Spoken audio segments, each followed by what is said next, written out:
I'm very pleased to introduce Oliver Schwabe from Germany. Hi, Oliver. Are you there? Hello, Jack and everyone. Yes, can you hear me? Yes, yes. Maybe you can open your camera. Oh, my camera should be open or is open. Yes, perfect, perfect. Whoa, nice background. Whoa. I'll talk about Hey. that in a moment. Right, right. So I would like to introduce Dr. Oliver first. Oliver Schwabe is an applied researcher on innovation diffusion in ecosystems. As a risk partner of civil aerospace at Rolls-Royce, chairs and principal web leaders at Open European Network for Enterprise Innovation. He is the chair of the Open European Network for Enterprise Innovation and associated with the Department of Civil Engineering Architecture of the University of Lisbon. He is a fellow for knowledge product and services at the Global Innovation Think Tank, Innovation International. And Oliver holds a PhD from Cranfield University. And today we are pleased to invite Oliver to give us a lecture and covering the resilient innovation ecosystem. Now it's your turn, Oliver. Thank you so much. Hello and thank you. Just a quick question. Can you see my slide up?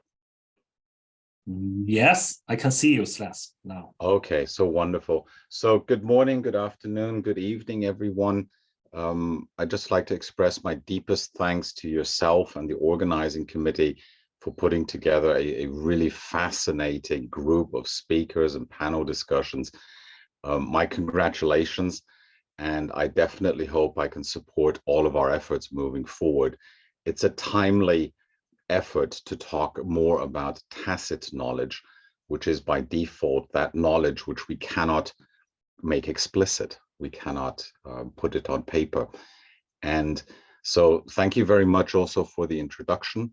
Thank you for the team for the Chinese translations. I will try to support our translators by speaking slowly and trying to explain this. And thank you also for the introduction. So many things I've been doing for over 20, 30 years almost, researching, exploring tacit knowledge in many ways. And I am consciously an applied researcher, a very curious person. So this was the list, Jack, you read out a lot of things, so many stories to share. And I think the most important thing is that I try to listen a lot, because I think a lot of this, or most of the solutions we need today and for the future, they're in fact not new, but they are forgotten. And by listening and by hearing stories, we can uncover them and then help people create their own knowledge to make this world a better place. And yes, I'm philosophical in that respect, because I think we have to look into the future and protect the world for our future generations and make it a good place to live. So if I just move on, I'm just going to see if I can blend out the top screen. Hold on. And just take that away. Stop share. Okay, so I hope this goes away at the bottom, but if not. So what I research is, and what I explore and what I work on in all of my roles is what we call ecosystems. Ecosystems are groups of people, of individuals who are working together to achieve a specific goal. Now, there are many different types of these. I focus in on the innovation ecosystem, and its task is to take something new from a stage called ideation. So I have an idea, to diffusing it into the market. So I work a lot with market diffusion theories and approaches, which have been around for a long time. And at the top left, you will see an image. I normally ask my audience what this might be. In this case, I will explain it is a top view of human DNA. So that code of life that allows us to develop and to change and to survive. And it's a very beautiful picture. It's actually simple patterns that replicate. And this is what we see in ecosystems as well when people interact. Excuse me. Before I share a large case study I'm working with at the moment, I wanted to share some of the principles. And let's see if we can get this animation to work. So there's a basic model that, a thinking model that we use. And one is you have a so-called role. This is a behavior. So for example, a service provider or a product provider. And it's a role. So it's a behavior an individual assumes. Usually we have an organization, a formal organization delivering this. And in that we have an individual person. So I'm very much focused on that individual person.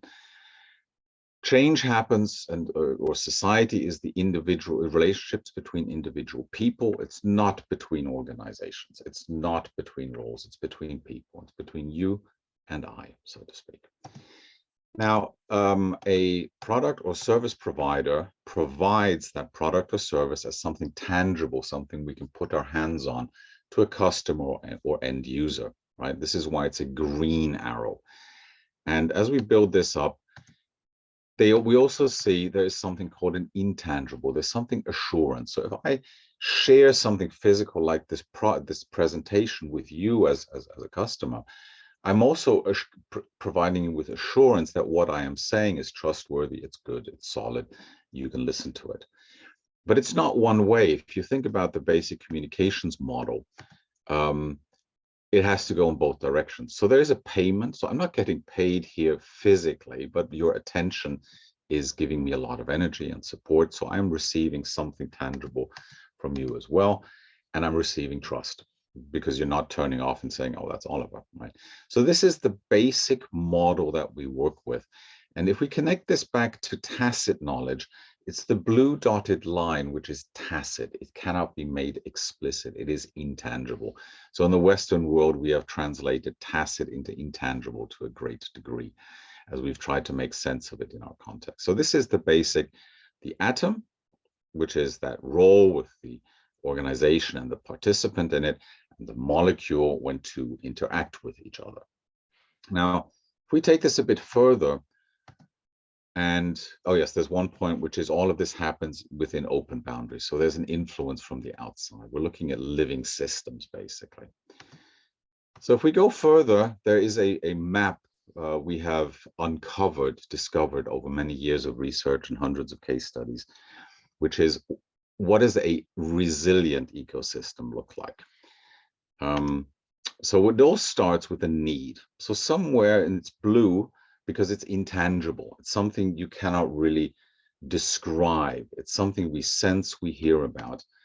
And that need has a participant, that's that amber little dot, and it is related to users, many users. This is a role, and it's a core role because we need it. No ecosystem functions without a user of whatever the product or service is. Interestingly enough, many young organizations, or even large ones, bring products or service to market without knowing who's going to buy it or use it. Oh.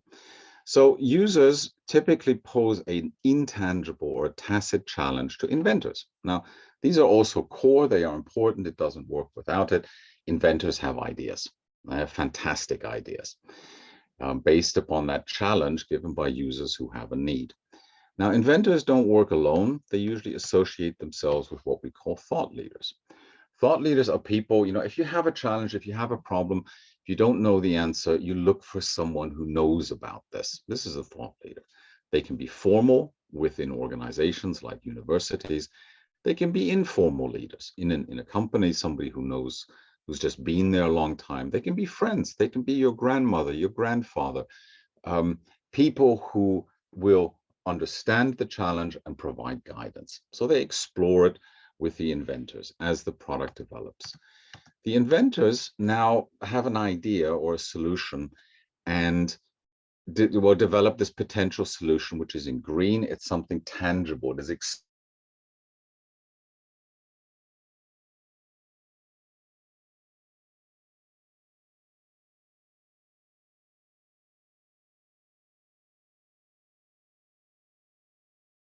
is to people and organizations that know how to scale up. So to scale from creating 2 products a week to 2,000 products a week, to talking to 1 person a day, to talking to 1,000 people a day. Scaling is important. And they also need to understand the idea and the context. Now, the product owner then develops a solution, and I hope you can see that at the bottom. And that then they pass on to what we call sellers. These are people who are naturally skilled at selling a solution to potential users. This is a skill. So I am a good innovator. I understand scaling, but I'm not really good at selling. I'm a good thought leader as well, and I'm a good user. But there are naturals in selling. Now, interestingly enough, what we've discovered, and this is a simple summary of hundreds of case studies, is that sellers actually interact with marketeers. They accelerate the diffusion of the innovation. Marketeers are skilled at reaching users, right? And again, this is about natural roles. If you have a small organization, you may want to do sales and you may hire someone, or you may do it yourself initially, but there are professionals out there who do this very, very, very well. This is what resilient innovation ecosystems do. They partner with friends who know how to sell, who know how to market, who have the relationships and things like that. They pass the leads on. There's a proposal to the users in the middle. Now, users don't have money, which is a fascinating thing we've uncovered. So the people who actually use products and services, they have to go ask for some money. So there's a funder. These can be, in big cases, banks. They can be within a company. They can be a partner. They can be a question to themselves. Do I use my own money to do something? Now, in the best case, tangible, physically, money is needed to purchase the product or service. So the users receive that, and there's a payment, there's a product, and there's a service coming in, right? Again, these are patterns we've seen. There's a lot of depth in the background. We've published a lot around this, and I'll get a little bit to the key, how we use this in a moment. But the important thing is, look at all the blue arrows, the blue boxes. These are the tacit, the intangible things. If you take them away, it doesn't work. And this is something we've forgotten. We've tried to automate. We've tried to digitize. We've tried to, I think, put a lot of processes in place. But in many cases, we've forgotten this is about the tacit things. If we want to change things, and innovation is about changing from ideation to market diffusion, we need the tacit network. So at some point at the top, the users feed back to the funders and say, look, I got what I wanted for my money or my efforts. Very important as well is, you see there are many people involved, and these are not employees. These are partners. These are friends. This is a team. So in Europe, I often use the analogy, or let's say we have the Soccer World Championships at the moment. If you want a team that will win the Soccer World Championships in 4 years, this is how we need to build it. It's a blueprint. It's a story we need to copy. And we need orchestrators at the top left, who are the heart of everything. They connect, they coordinate. So I would say, Jack, and the organizing community, you are very much orchestrators of this event. It's a unique skill. Thank you very much. We need them. We need them. All of this happens within open boundaries. And one of the things we found is that the best innovation ecosystems, the most resilient ones, the ones that last over time, we have participants in that share a purpose of making a difference to this world, making a positive difference. That's why we see a lot of them in nonprofit associations. And as the orchestrator tries to architect the right team, right, they need to keep an eye out for this. And at the bottom, this was a simple process. Obviously, a lot happens at the same time in mature systems. And this is where we get to DNA. So this is the basic. We looked at the atom and the molecule. We saw that intangibles are a critical part. Intangibles are our Western way of talking about tacit. This is the way we've seen over the decades that resilient innovation ecosystems work. It can be a template, right? For how do I build one? How do I uncover one? How do I accelerate it, make it more robust? And it's developed out of case study work, advisory work, and things like that. And this is where I'd like to get to Project InCore, which I'm working with very intensively at the moment, using this method to help what we call the European outermost regions. These are island territories that are associated with EU members. So for example, excuse me, the Azores and Madeira are associated with Portugal. They belong to Portugal. The Canary Islands belong to Spain, and the Réunion island in the Indian Ocean belongs to France, right? We are trying to help them create innovation ecosystems with a bit of focus on engineering. And they are unique as they are island territories. They are far, far away. And it's a direction of travel that the EU is very much interested in, because these outermost regions have very, very high political and strategic meaning for the European Union as an association. So InCore is an 18-month project across 4 island territories, supported by universities and so on and so forth. It's part of what we call the Higher Education Initiative, which is trying to help universities become more skilled at innovation capability building, connecting them with businesses, coaching, advising, and things like that. This is a quick picture. So we have a couple of universities in here. We have a couple of companies in here. Overall, the consortium is about 20 or 30 organizations. In the next phase, we are expanding to Guyana, to Guadeloupe, St. Martin, actually also to the Antilles. Very strong focus on those outermost regions. And interestingly enough, I was in Réunion a few weeks ago for one of our meetings, and we realized something, which is in previous days, ships used to carry, the trade winds used to carry the ships to the islands, bringing innovation and ideas and new resources.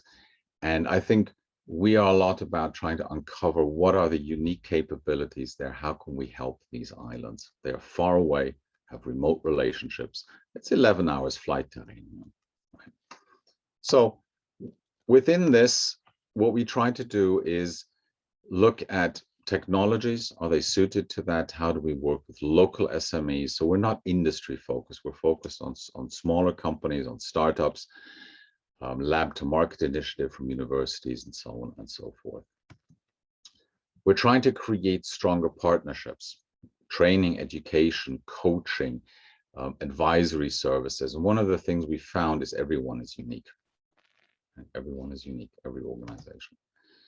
So they have great value. They are, we call them emerging regions. They're below the 50% of the EU average. They're isolated, high dropout rates. And if you look at the right, what we see is a sort of structure. So we have individuals at the bottom. We have something we call ETEs, which are engineering transformative enterprises. Those are the innovation ecosystems that are socially focused. Those are part of innovation ecosystems. Those are part of the OR, the outermost regions, part of the EU, and part of global, right? And we are focused very much on how do you enable, how do you accelerate? And for that, the key thing is it's people, it's individuals, it's tacit knowledge. And yes, networks, ecosystems, as they mature over time, they create their own organizational memory as well. So if we look at this a little bit more, where are we trying to do? We're trying to understand how do we help these island nations move towards one of the Sustainable Development Goals, right? And this comes from the OECD web tool. It gives you a feeling for where these islands are on their progress to 2030. Obviously, not everyone's going to be finished by 2030, but it gives us a direction of travel, very regionally focused. So we talk about transformative enterprises, which are that resilient innovation ecosystem, which is focused on that creating well-being for citizens. And on the right, we have something called the nexus of collaboration. Nothing new. This is the more we collaborate, the more intensive our individual relationships are, the more effective we are, the more resilient we are, the more sustainably we can make a difference over time.